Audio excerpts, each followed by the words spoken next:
We're coming to you live from our studios here at MS24. Welcome to MS Breaks. My name is Kwabena. I'm here. Coming up, Parliament approves bill to convert the National Board for Small-Scale Industries to Ghana Enterprises Agency. Also coming up, Board Chairman of Lands Commission, Stephen Ntim, says it is impossible to complete land applications within 30 days, despite President Akufo-Addo's directive. Now to the details. Senior Country Partners, Price House Watercoopers, Vish Ehiabo has called for key investment in digital and technological solutions. Speaking at Graphic Business and Stanbic Bank breakfast meeting here in Accra, Vish Ehiabo underscored the crucial role of digitization in accelerating development across various sectors of the economy. He also called for the diversification of the economy to mitigate the impact of COVID-19 on SMEs in Ghana. I think we've done quite well as a country in terms of the digital journey, in terms of moving things digital. But I think we still have some way to go in terms of drilling that down to a wider group of people in our population. Because digital innovation technology can be applied to various sectors of the economy. I spoke about agric, I've spoken about industry, there's manufacturing. There are today tools and solutions available that can be developed in all of these industries. And COVID, I think, gives us the opportunity to accelerate our digital transformation across the economy so that, again, we can add more value and perhaps mitigate some of the threats that come with COVID and other perhaps infectious diseases in terms of human contact, etc. My final point in terms of my introductory remarks is the upskilling of our human capacity. At the end of the day, the economy emanates or relies on what the people can do, what the people know, the kind of skills the people have, and how the people themselves can deploy those to generate value for the country. So much as we are on the right track, I think, again, COVID tells us that sufficient or additional increased investment needs to go into upskilling as many of our people as possible so that together we can diversify this economy, make it more robust so that in the light of threats and unexpected events like COVID, we can continue to be strong. Do some more stories. Parliament has approved the Ghana Enterprises Agency bill to convert the National Board for Small-Scale Industries to Ghana Enterprises Agency. The bill was passed by Parliament on Tuesday, and the certificate of agency, according to Deputy Minister for Trade and Industry, Robert Ahom Kalense, the new agency will oversee, coordinate, and develop micro, small, and medium enterprises.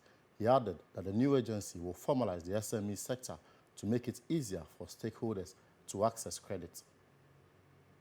For the question, all in favor of the motion for the third reading of the Enterprises Agency Bill, say aye.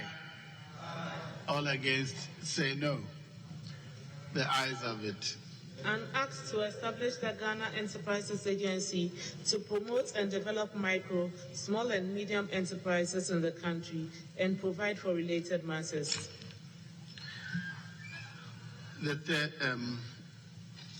Ghana Enterprises Agency Bill 2020 has now been read a third time and passed.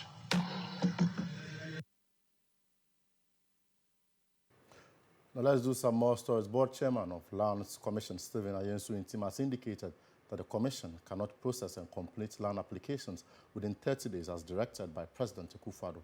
Now, according to the Board Chairman, the Land Commission is required by law to publish all land applications in national newspapers for a period of 21 days. He argued that taking 21 days from the President's stipulated 30 days leaves them with less time to complete the application. He's therefore calling for a review of the directive. Stephen Ntim was speaking to MS Business. Thrown at us by the President to churn out all land applications from beginning to the end within 30 days is a big challenge. If for nothing at all, the issue of the Lands Commission is when somebody submits an application, especially within the private sector, when you buy land from a chief, that's a stool, or you buy land from a family, or from any other individual, apart from buying from state land, we are supposed, as a commission by law, to publish the fact that we are going to give you a certificate. We need to publish it in the daily newspapers for 21 days. And all these are supposed to come into play and still be able to issue a land title certificate within 30 days. So the 30 days already, the publication alone has taken 21 days out of it. So there's no way you can meet the challenge thrown at us by the president. That's a big challenge. So maybe we need to look at down the road, try to vary the requirement by saying that, okay, let's set 21 days aside and then add the 30 days that the president is expecting us to deliver on land applications.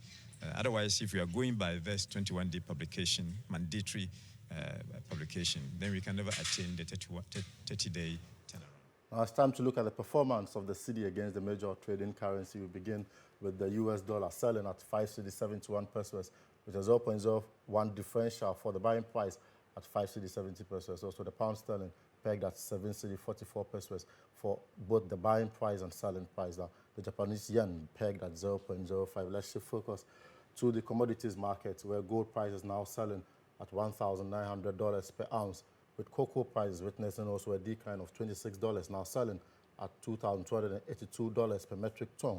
Our crude prices pegged at $40 per barrel. So those are the figures for those within the financial sector looking to conduct business. That's it for MS Breaks. My name is Kwabena, and I keep watching MS24.